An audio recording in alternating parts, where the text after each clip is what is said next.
ఈ లౌకిక జీవితంలో మనము చూసే ఈ డబ్బుతో ప్రయోజనము లేదు. మహాత్ములు అంటారు, ఈ డబ్బుతో సుఖమంగా అంటే with help of this worldly money we can get food but not appetite, decoration but not beauty, pleasure but not Joy, medicine but not health, stimulants but not strength, servants but not hearty service, spectacles but not sight, comrades but not friends, righteous but not peace.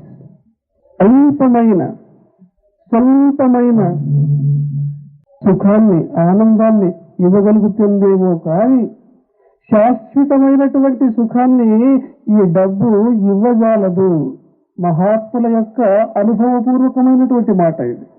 అందువల్ల నిజమైనటువంటి ధనమేమి అంటే నీ ఆత్మ సంపత్తు అని అంటారు.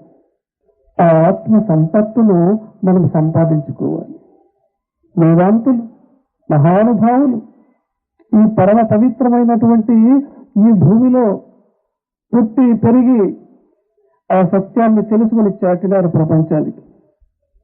ఏమి ఆధ్యాత్మికమైనటువంటి జీవిలో ఉండవలసినటువంటి ఆస్తి ఏమి, వాళ్ళు నిజమైనటువంటి ధనం ఏమి అని ప్రశ్నిస్తే ఇల్లు వాకిళ్ళు కాదు, మూడ మిద్దెలు కాదు, భార్య పిల్లలు కాదు, మరి నీ ఆస్తి ఏమి అంటే ఆయన అంటాడు, సాధన చతుష్టయ సంపత్తి.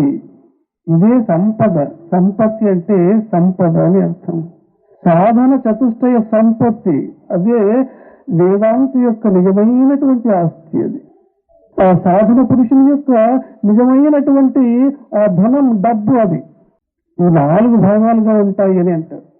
నిత్యానిత్య వస్తు వివేక జ్ఞానము, ఇహమూత్రార్థ పరభోగ విరాగమము, శమాది శక్తి సంపత్తి, ముముక్షత్వము అని 4 ఇదే ఆస్తి. అలౌకికమైనటువంటి జీవితంలో కాలు పెట్టేవాళ్ళు, సాధనాపరులు, ఆ దివ్యమైనటువంటి సత్యమైనటువంటి పరమ పదవిని కాంక్షించేవారు, చూడగోరేవారు ఈ ఆస్తిని సంపాదించాలి అని అంటారు.